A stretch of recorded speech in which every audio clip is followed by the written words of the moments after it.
తరిమెల గ్రామానికి చెందినటువంటి దండోర నల్లప్ప అనే అతనికి ఇద్దరు భార్యలు. పెద్ద భార్య పేరు లక్ష్మీదేవి,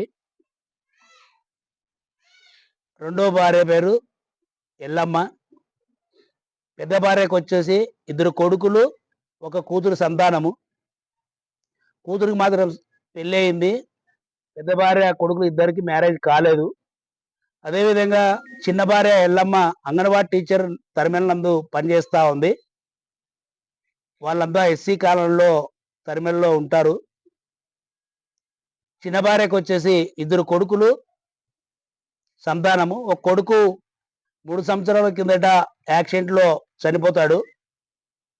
ఇంకా అప్పటి నుండి ఆమె చిన్న కుమారుడు, ఆమె అంగన్వాడీ టీచర్గా ఉద్యోగము చేస్తూ